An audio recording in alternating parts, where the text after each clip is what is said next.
Armchair commanders, we call the shots. From our living room thrones where the action's hot. We're the generals of fiction, the masters of war. In silver screen battles with buttered popcorn.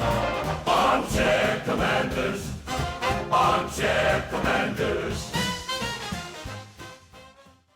All right, welcome to the Armchair Commanders podcast. My name is John. And I'm Jack. And this week, we are reviewing the 2004? I think that's the year. The early aughts animated film Valiant, starring quite a lot of well-known names. It's really star-studded cast. What do you think, Jack? How the hell did they get everybody in this? I had to Google it because there were so many familiar voices, because they had Ewan McGregor, Tim Curry, John Cleese, which I was like, why the fuck is he doing this? Ricky Gervais is just...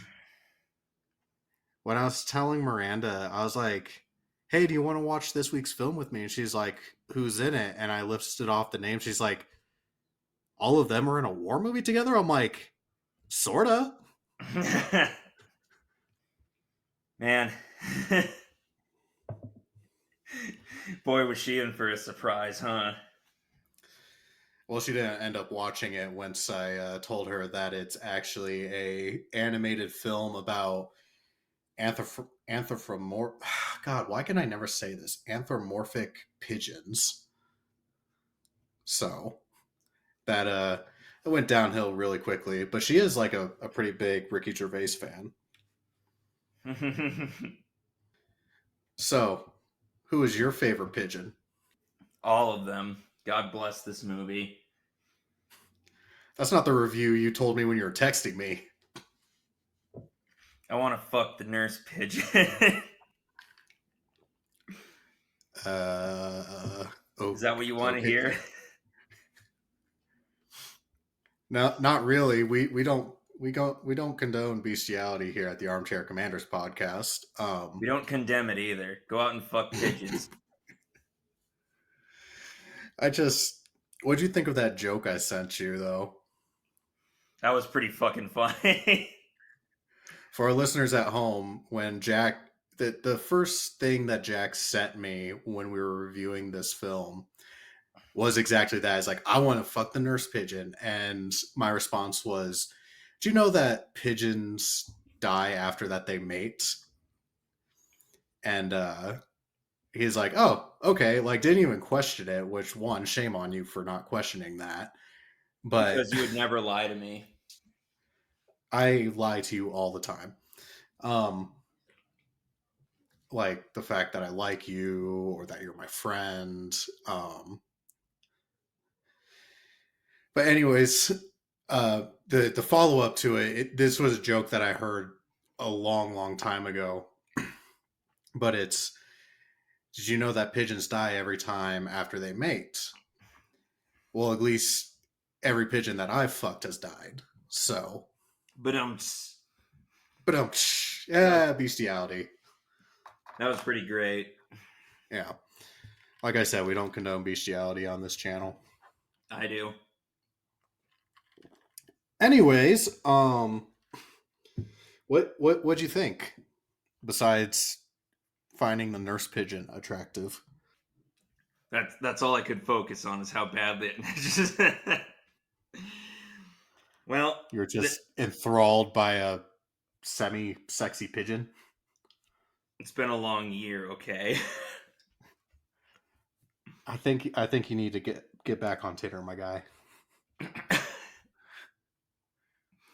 But no, this is like the second or third documentary we've had. The fuck? It's not a fucking documentary. This shit happened, dude. The Tim Curry eagle was thwarted by the brave, tiny Ewan McGregor pigeon. He's a falcon. Get it right, goddammit. Shut the fuck up. You would know that if you paid attention to the friend or foe card scene. You're right. How could I? But That was something I did appreciate is the like they did up like a classic like World War II like black silhouette like friend or foe like slideshow thing, and it's like pigeon or falcon. and then And then art imitates life. The fat, disgusting con artist pigeon is voiced by Ricky Gervais. are you not much of a Ricky Gervais fan? I think he's kind of a pompous asshole. I mean, yeah. I still enjoy his comedy though. But yeah, stellar scene with the whole friend or foe thing, especially the random pinup pigeon that came down when they were doing that. Yeah, I wasn't expecting pinup pigeon, but that was kind of hilarious. It's Mm-hmm. also it leads into the like other part of it. Like I have a hard time focusing with like I get it. This is a kids film. It's an animated film, and it's that they're pigeons. But I always find it hard to focus because I'm like, why are pigeons doing push-ups? Because that was their punishment for sneaking a pinup into the flashcards. I don't know. It's hard for my brain to process anthropomorphic qualities. That area of your brain isn't developed. I see. No, it might also be because I'm probably autistic to some degree. Never formally diagnosed, but it's probably there. Pattern seeking brain. I got into an argument with Miranda the other day because she was trying to tell me, she's like, I think you're autistic. I'm like, really?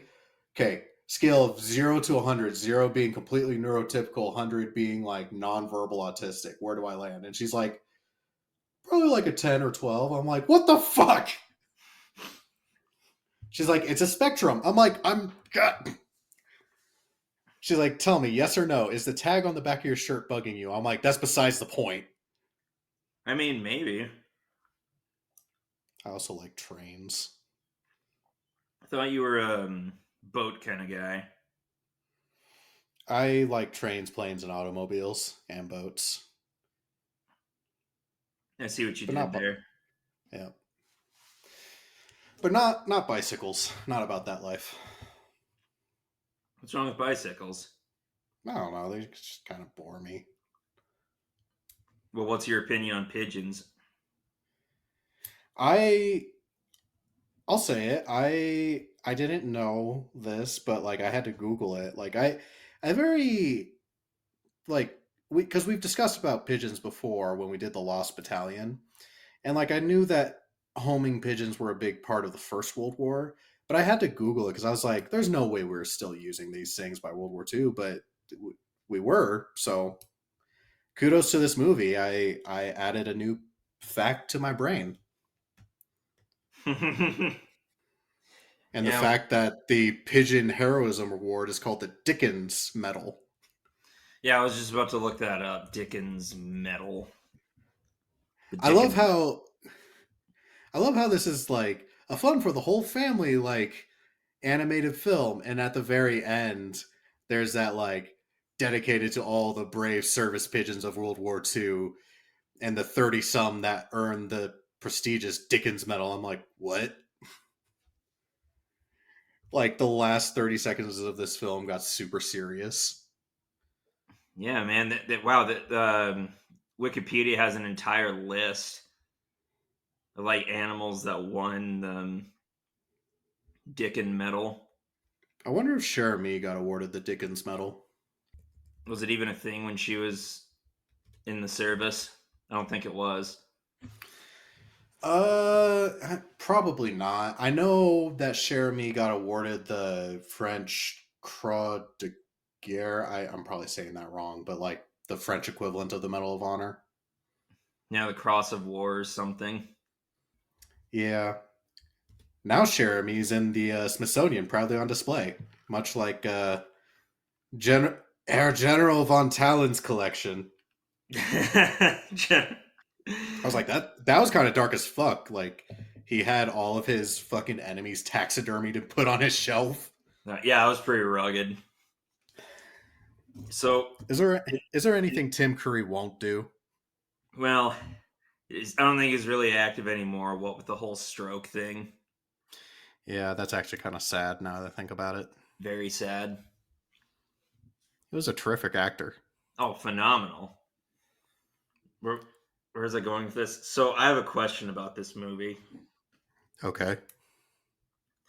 So, like, the pigeons have like their own little buildings, right? And they have some degree of socializing and organization and shit, right?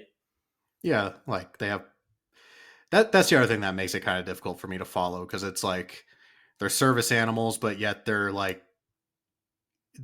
organized as if they're their own. Anyways, moving on. I'm overthinking this. Continue. Oh, I'm about to overthink it myself. So, do the humans like know they're sapient enough to have little buildings and comprehend military service and shit?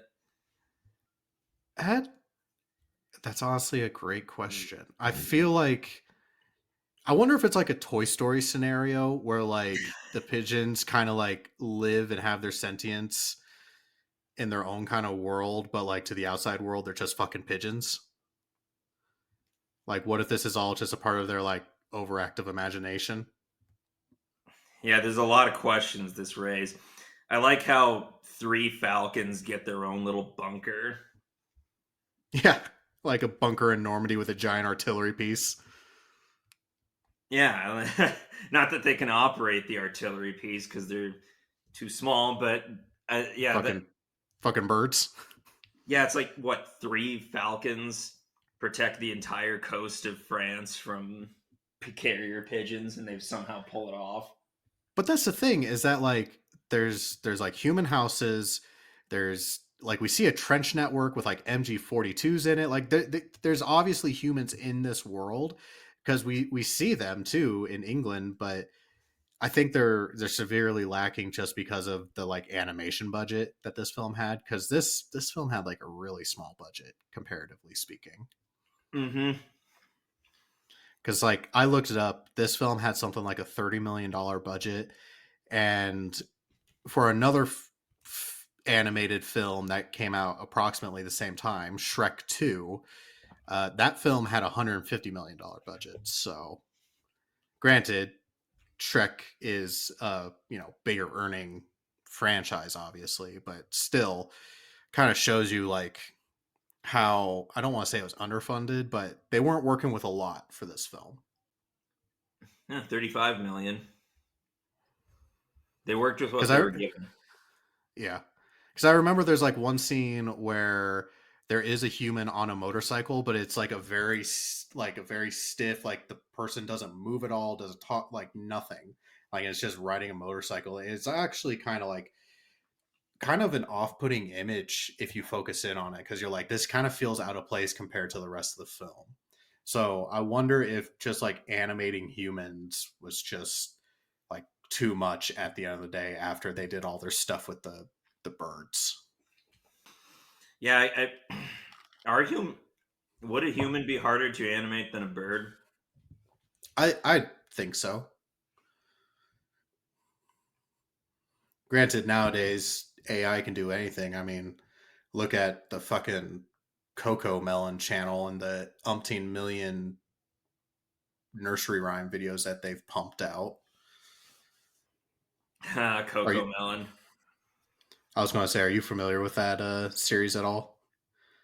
So I've been over to friends' houses that have kids, and it was playing. It, I hate that shit so much It's creepy.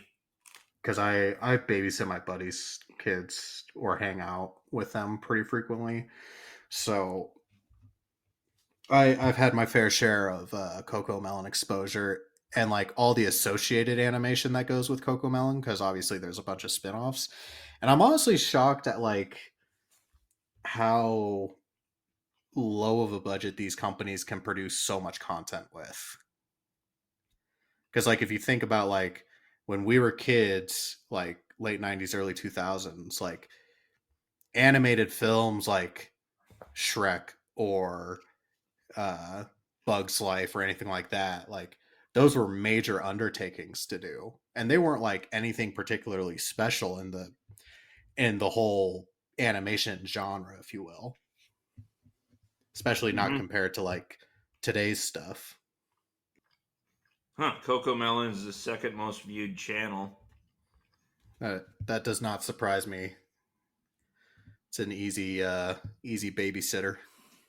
The most viewed channel is like some Indian recording business. Okay. Which, okay, Yeah. that tracks. So, what did you think of like this overall story? It was short, Yeah, but it was like a quick and kind of to the point thing, but I honestly like appreciate that. Like this film knows who's its target audience is, which is, kids. So, keeping it at like that hour 15 mark, even by like a kids movie feels a little short, but I yeah, thought it was barely an hour and 10 minutes. but I thought it had like a pretty like cohesive story going through it. Like, yeah, it hit like all of the like war movie tropes. Like, you have Ricky Gervais who's like, I'm not brave, I'm going to run away. And then he comes back and actually becomes the hero. Or like, you have the plucky little underdog story and the like obvious like love story. Like, the film hits every trope, but like it presents it in a way that like it's weird, but like this film is perfect at demonstrating war to probably a 5-year-old. I'm just waiting for them to release the Snyder cut of this movie, and so where it Oh, extends to 3.5 or 4 hours long. the 4 hour long Valiant cut. Yeah, man. Everybody gets their own little side story in this. We get to see the origins of Ricky Gervais slop pigeon. We He get more was brought personification of that one. Well, everybody really. Ricky Gervais was brought up in a an abusive nest as a baby pigeon. And he took to the mean streets of London to con other pigeons out of their seed. General von Talon fought in the First World War. Yeah, I mean, maybe we get some more story on the Royal Homing Pigeon Service. Aren't homing pigeons extinct? No, they're Or still that's around. that's passenger pigeons or carrier pigeons or something. Yeah, there's a type of pigeon that's extinct, but homing pigeons are still around. I actually think I might want to raise a homing pigeon now. They seem kind of cool. Yeah, man. If you have any message to deliver to the Allies, you know what? I'm gonna raise a falcon just so I can beat your pigeon's ass.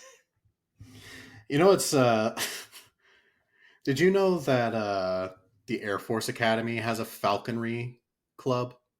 I didn't know that. Yeah, so the mascot of the Air Force Academy is shockingly a falcon. Wow. Um, right? Who would have thought the Air Force Academy would have had a bird as their fucking mascot? But they have a falconry club. And I remember I went to a Air Force football game with my dad last year, and that was the fucking halftime show.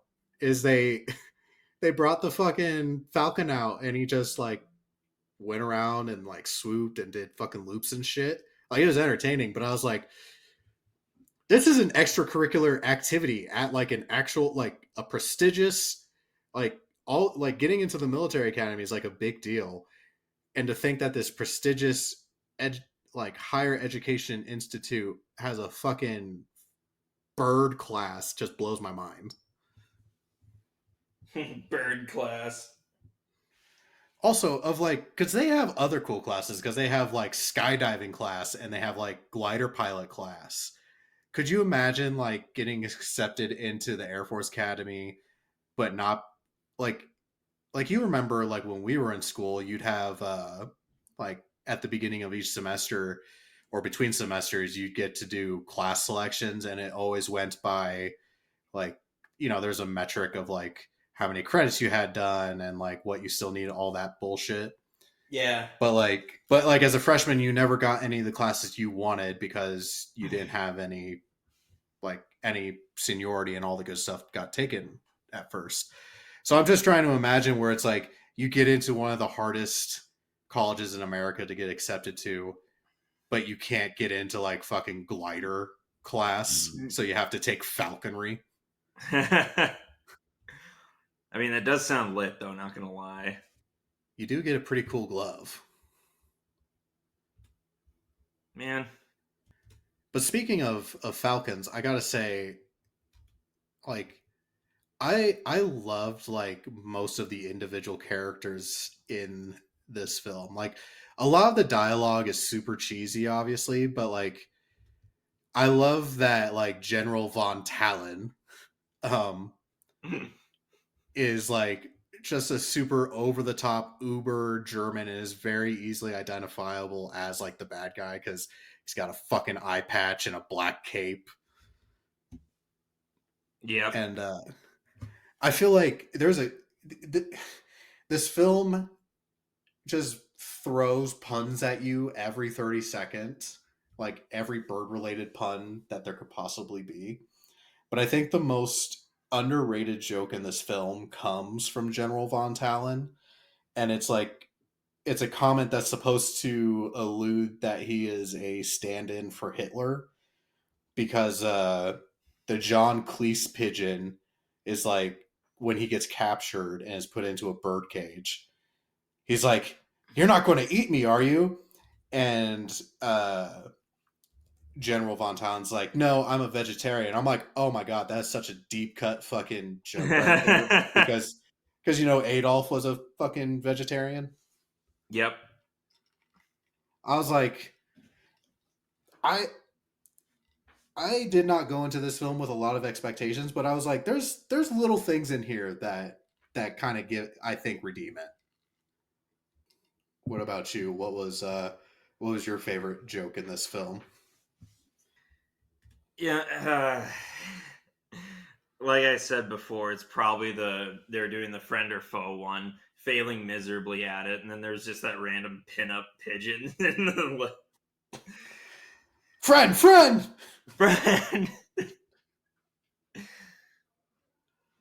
That psychotic French mouse that loves the word sabotage. Sabotage. Fucking hawking lit matches at the Nazi Eagles, Falcons, whatever. Like that, yeah. Yeah, my bad. Yeah, I don't know why, but I also kind of found it funny that the French were embodied by mice. Because they're smelly and gross. Yep. I was expecting a laugh out of that, but okay. Why would I laugh? It's the truth. Oh, that's fair.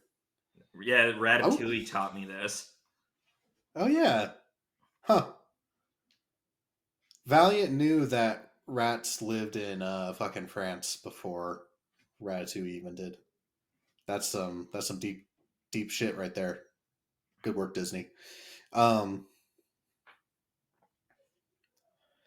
I will say, like the combat scene in this actually kind of hit pretty hard. Like when they go to do their like parachute drop from crates, and then the oh my god, did you know that Hugh Laurie's in this fucking film too? Yeah, it's Wing Commander Gutsy. Yeah, gutsy pigeon. Um. Anyways, I was like it's very much kind of cut and paste from what we've seen from other World War II films or series. Like it definitely gives off that like Band of Brothers vibe. Yeah. But I was like, this is kind of hardcore for an animated film for kids, like fucking plane blowing up. Yeah, I really wish they didn't really wish they really went with his death. I think that would have been more impactful, but Gutsy Pigeon gave a lot. yep. Yeah, I especially Um, like that part where the Ricky Gervais pigeon says to Valiant, "We're not lost, Valiant. We're on Normandy." Yeah, it was a little bit on the nose or a little bit on the beak. Yeah, it's so good that Band of Brothers ended up taking it for their show. That was another joke I enjoyed was they kept saying stiff upper beak to themselves. Because they don't have lips. Because they're Hilarious. birds. Yeah, just real Uh, real knee slapper. God. um, I don't know, but so I was like looking it up because going back to the whole like I had to look up if pigeons were used in World War II. I actually found a manual online from the Air Force Museum, and it was the manual for the proper deployment of pigeons from in-flight aircraft. And I was like, no fucking way. Like, but apparently that was a thing. Like, airplanes in the Army Air Corps carried fucking pigeons with them sometimes, and they would just chuck them out the goddamn window. Yeah. It's it's the technology of the time just is insane to me. We had combustion engines powering massive land crawling machines of death, tanks. Towards the end, we had portable suns, but then we still used horses and pigeons. I can't wait for our next war movie review where we do War Horse. Is that your is that your pick? No, we have a guest next week, so we're not Oh, doing cool. War Who is it? Horse. Rick Warden, he played Lieutenant Welch in Band of Brothers. So he's doing. Oh, is he the one that adamantly did not want to do Band of Brothers and instead picked Warhorse? No, he did pick War Horse, but he also didn't want to do Band of Brothers. Um, There. he chose Bravo 20, which is a uh, Gulf War film about the SAS. Cool. So we're going back to Iraq. And who did he play in Band of Brothers again? Lieutenant Welch. Oh, gotcha. He was the one that carried a flask with him everywhere. I think I recognize him. Anywho, um, what was one thing you didn't care for in this film? Um, the fucking incessant gross jokes around Ricky Gervais's character. Yeah, so this is a kids movie, but still, Christ. Um, it, Oh, just like being surrounded by like flies and like eating garbage and constantly like burping and farting. and then like he does get a shower at one point, and then he inexplicably dirties himself immediately afterwards. He's got to stay in character. Like in real life military, I'm pretty sure they would fucking hate the guy that smelled as bad as him that they had to share barracks with. Oh yeah, He would military's be pretty dead. big. Military's pretty big on cleanliness. But then again, these guys are like E or F squad. Are you A squad? No. B squad? No. C squad? Also no. So you're telling me you're D squad? So D squad's kind of overrated. I Also, would say like, or continue. Charles de Girl. God, fuck you. Why do they call you that? Because I am the only girl. God. Charles de Gaulle, Charles de Girl. Fucking hell. I mean, speaking of girls, I appreciated that like this film hits on something that doesn't get hit on a ton in war movies, which is like World War One, World War Two, the like the nursing effort, or like even like the like female effort within the military of like the wax or the waves where they like acted as auxiliary units and whatnot. So like I appreciated that. And honestly, I appreciate that the nurse flyboy love story in this. And I don't know if you agree, but I thought the love story in this was better than in Pearl Harbor. So I'll give it those props. I barely remember Pearl Harbor, but thanks for reminding me. Yeah, you were giving me so much shit earlier when you were texting me. You're like, "This is the worst film we've ever watched." I'm like, "This is not even close to the worst film we've ever watched." It's not a good. It. Don't get me wrong. It's not Saving Private Ryan by any stretch of the imagination, but it's not a terrible film. Yeah, maybe I will be merciful on this film, but we watched that goddamn shoe movie last week, and a couple months before that we watched Pearl goddamn Harbor. Can't wait to show you Pearl Harbor 2, Pearl Harder. Yeah, Pearl Harbor 2, Pearl Harder. But yeah, like I don't know. And like yeah, there's a lot of stupid jokes in this, but there's a lot of clever humor in this that I get too. Like there was a couple of moments in this film that I legitimately laughed because I was like, okay, that's kind of clever. So like even though it's a kids movie, there's stuff in here for adults too. I like, think like the vegetarian comment oh or right. um or like when the John Cleese's pigeon got given the truth serum and he starts going on this rant. He's like, blue isn't my favorite color, pink is. I always thought blue was my favorite color because it was associated with boys, but it actually isn't. And then the fucking like stooly falcon is like, hey, pink's my favorite color too. but but not like fuchsia pink, like pink or pastel pink, but pink. Right? Like there this is a movie from 2004, but we're still getting into like heteronormative conversations. Like that's kind of I think that's kind of deep for a fucking kids movie. Also, that gambit that Valiant pulls when he realizes there's no place to hold that message of his, so he swallows it. What if they couldn't read it? Oh yeah, because it got all Disgusting, yeah, and the ink like ran or some shit. And and then he had to go back for the other message. This isn't a message. This is a receipt. Damn it! This is a receipt for Healy's. But yeah, one little bird caused the Normandy invasion, man.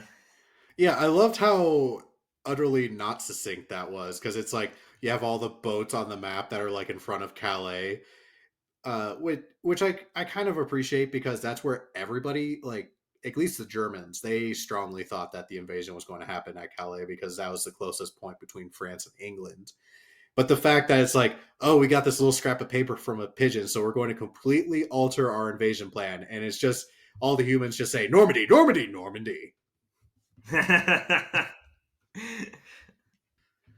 And Ugh. well, what do you think animals, if they could make a movie about us, what would they name us? Like Hugh Man, General Von Person. Bark von Varkenstein. Because they would be speaking their native bark language. I mean, ooh ooh ah ah probably for monkeys. Yeah, probably.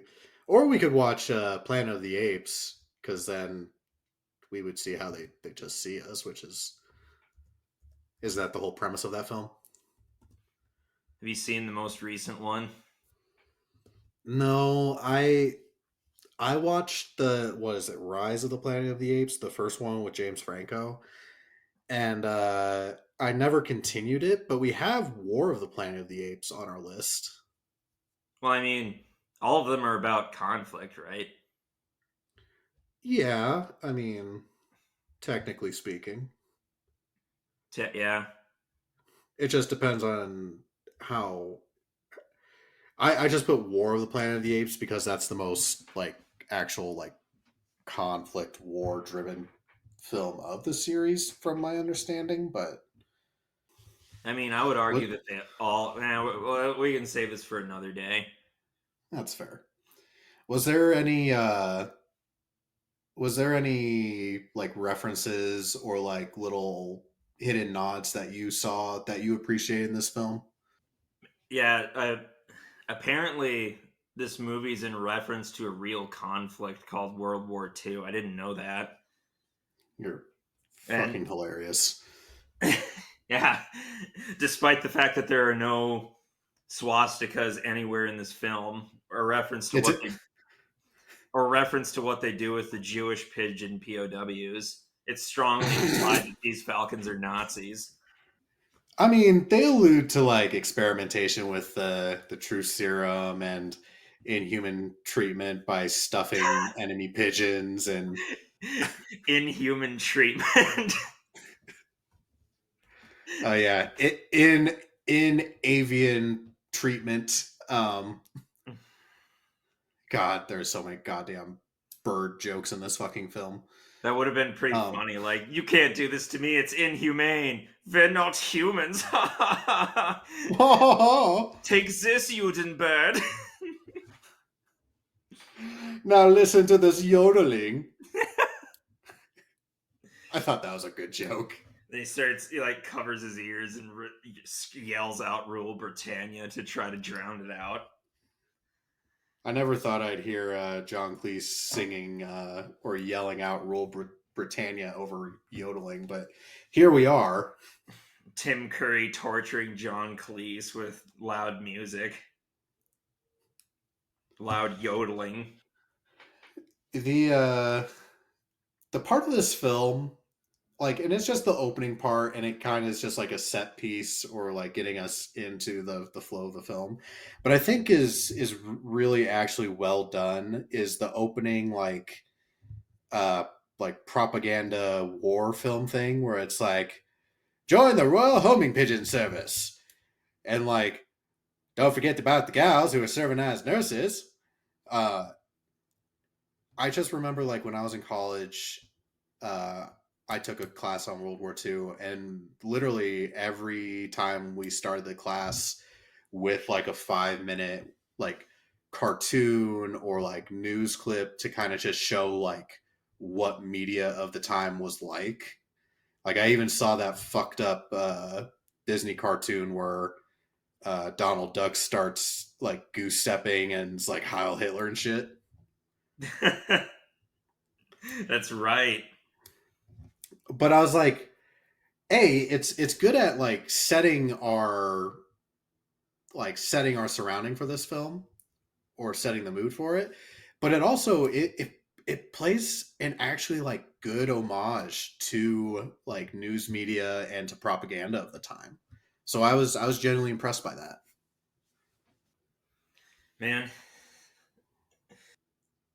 you would sign up for the Royal Carrier Pigeon or Homing Pigeon Service, would you? I sure fucking would.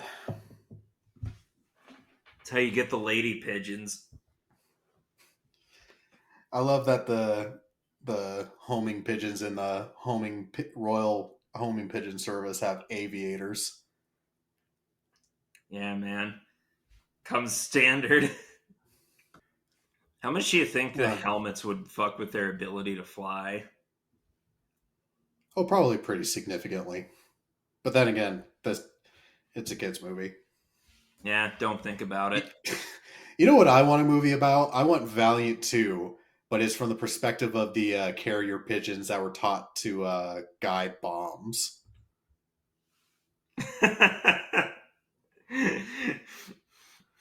They tell them they're serving their country, but doesn't tell them how. Valiant 2, Kamikaze. It's a blast. Did you ever hear or see that? It was like on a Weird Weapons show for Yeah, I the watched History that on Channel. History Channel. They had like a screen that they would have the pigeon peck on. Yeah, they're like, hey, if you peck at this image of a boat, you get food.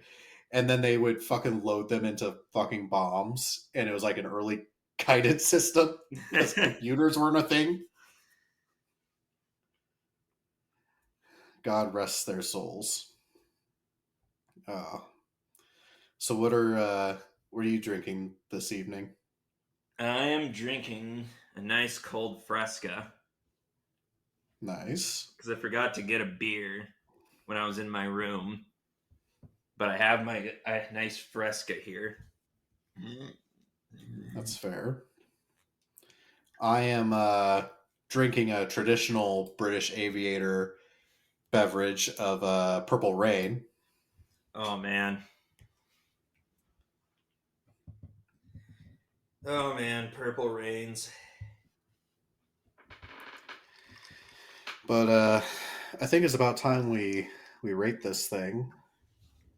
You're right. And I honestly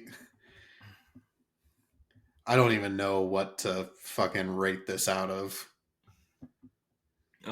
Feathery war crimes. Feathery war crimes. How Um, about how about uh how about uh war crime stuffed pigeons? Like the yeah, stuffed pit. Yeah, 1 to 5 taxidermy pigeons, because that's what General Von Von Talon kept on his Talon. shelf. Yeah, 1 to 5 stuffed pigeons. So I'm gonna give this one two stuffed pigeons, but one of them's all came out all fucked up looking. Like the taxidermist was drunk. Yeah, like he's missing a couple pieces of him, and his face is sagging, and he just has this stupid look on his face, like. Ugh. That's fair. I'll give this 2 acceptably taxidermy pigeons, and then just like a skeleton of a pigeon. So like 2 1/4. Skeletonized. Yeah. Or Damn. better yet, it's two stuffed pigeons, and then like the skull of the one pigeon that was in the bottom of that cage that kept freaking everybody the fuck out because like, oh my god, we're going to get eaten. So 2 stuffed pigeons and a pigeon skull. Right. So, the tomometer for this says 32%, and the audience score says 29%. Yeah, I'd go with the critic rating on this one. Yeah, honestly, It's not much. It's not much of a difference, but like, it's a kids movie. It's a kids movie. There are references in it for history nerds to enjoy. There's genuinely a couple of good jokes in it. That being said, it's not Shrek, so It's never gonna be Shrek. Actually, you know what? Fuck you. Shrek didn't fight for our rights like Valiant did. That's right. Shrek never fought the Nazis. No, he would just be like, "Get out of my swamp," and then he just wouldn't fucking help the war effort. Then he was like super abusive to his friend. Yeah, he's a fucking asshole to Donkey. Like, he didn't help those refugees, so what evidence do we have that he would help refugees from World War II? He just kicked them out of his swamp. He's the guy that sent the boats back. Yep, absolutely. Well, on that happy note, that's been the review of Valiant. As we talked about earlier, next week we're doing Bravo 20, which is about British Special Forces in Iraq. All right. All right. Jack, do you have anything else? I do not. All right. Well, if you enjoyed this episode, please leave a review. The stars do matter. If you want additional content from us, you can find us on YouTube, Facebook, Instagram, and Discord under Armchair Commanders. And until next week, I've been John. And I'm Jack. And, you know, I was going to do some sort of bird-related pun, but I can't think of one. So, goodbye. Bye.